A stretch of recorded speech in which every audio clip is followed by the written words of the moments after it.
shooting in the 5th. This is the title match. And you saw Dave Ferraro turn to his father and ask for a little advice. I've had my father sit in that same seat. There's not much they can tell him. The only thing I can say is just hope Randy doesn't run away from you and get some breaks.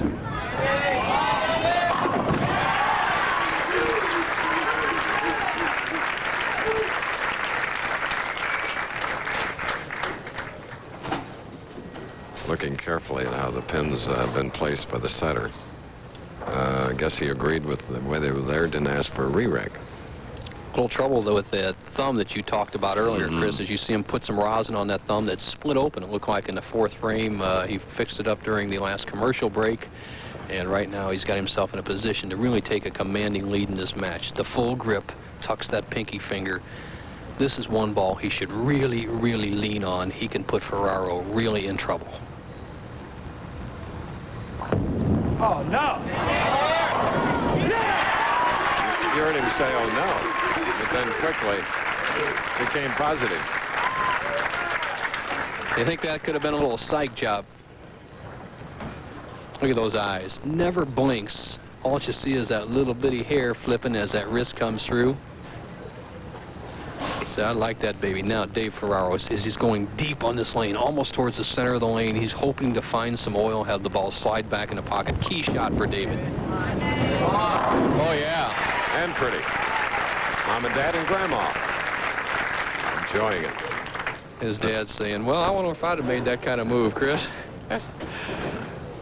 Well, David's back in it. And the most important thing is not only to get this strike to cut the lead of Peterson down to just 9 pins, but to let Randy Peterson know that he's back in on it.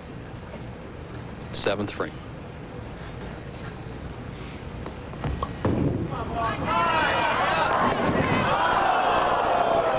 Then there was an 8.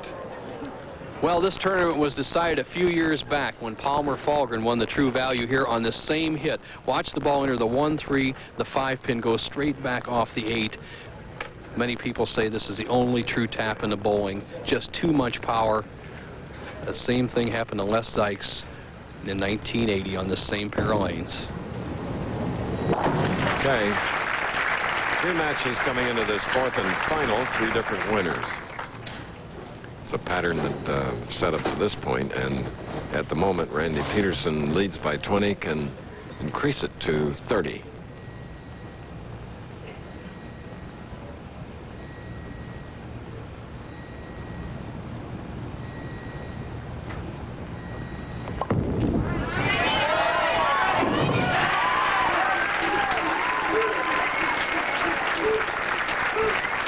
You know, he delights in the fact, Bo, that he wasn't even born when our telecast started in 1962. He loves that.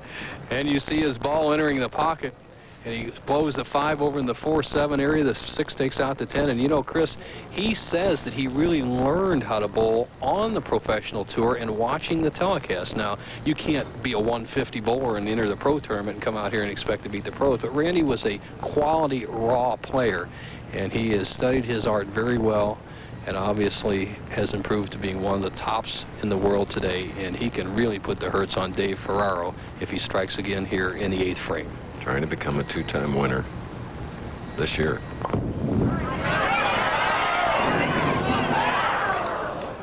And we just slid by and left the 7.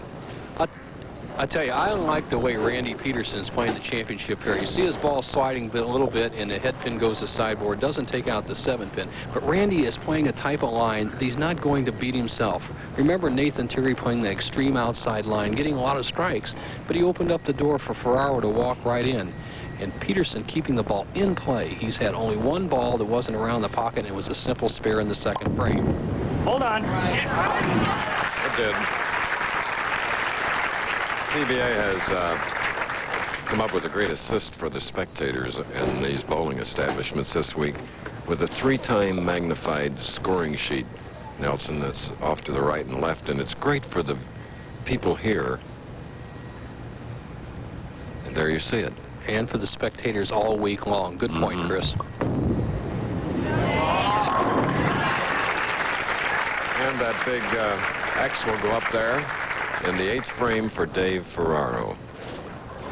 Right now in professional bowling, if I had a man I would like to throw 2 strikes to win a tournament, I would put Dave Ferraro up there with any of them. And his situation is simply this. He has a possible 220 game as he comes up in the 9th frame. Randy Peterson going at a 219 pace.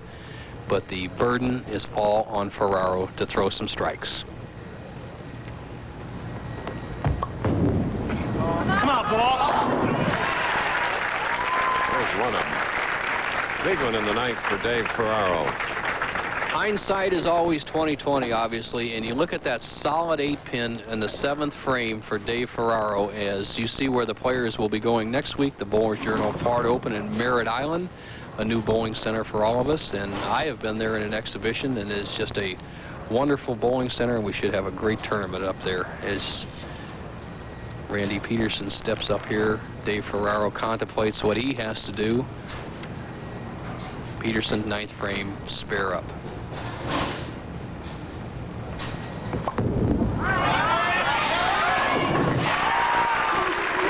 Matching the foundation strike. Gave his opponent a long, hard look. This is a guy that knows how to psych people. Nobody has won from the number 1 position in 1989. Peterson stands on that threshold of being the first right now if he throws a strike on this ball. If he does not strike, Ferraro can take all the money.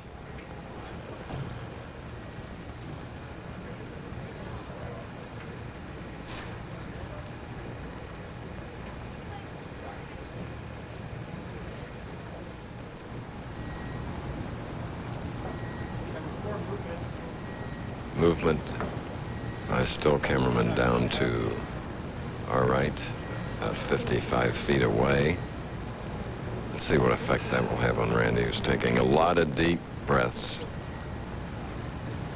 The still photographers from the local area, Chris, obviously supposed to be shielded back there. In the excitement, Randy's peripheral vision picked up, and I guess the same happened to the other man. Now let's see if, to reset the action, Peterson with a strike would be the first player to win from the number 1 position. Anything less, Ferraro can win.